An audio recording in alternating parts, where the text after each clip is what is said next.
The very first members of Trinity were foreign-born immigrants and immigrant farmers who first met in their homes and later in an abandoned stone schoolhouse in the north section of Mason City.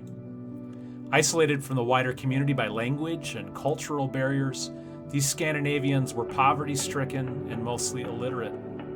They formed a church so that they could worship as Lutherans, but they also came together so they could support and care for each other, sharing what meager resources they had among themselves. While the first Lutherans in Mason City were concerned primarily with making a living, observing tight national lines, and finding places to worship together, the next generation began to see their church as a source of hope and help for more than just Scandinavian immigrants. By the early 1900s, the people of Trinity were beginning to help other immigrant groups on Powder Street in the cement plant districts. A newly formed Ladies' Aid began selling homemade goods and hosting chicken suppers to support the church's mission. And in the 1920s, the congregation built a 100-bed Lutheran hospital in town and helped start Our Savior's Lutheran Church on Mason City's south side. The women of Trinity have played a key role in our congregation's mission and outreach through the years.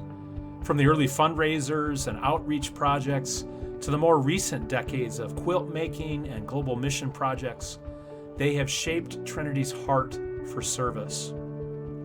One of their legacies, the Scandinavian Bazaar, raises thousands of dollars each year, nearly all of which is given away to local and global ministries outside our congregation. Trinity's commitment to courageous mission and service has taken many forms over the years, from Mission Jamaica to Partnership Bihar, ELCA World Hunger, and countless trips and projects near and far, the creation of KCMR Radio, and the many crucial social service agencies that have been created, maintained, and supported by Trinity members. We take pride in strengthening the lives of the less fortunate in our neighborhood and around the world.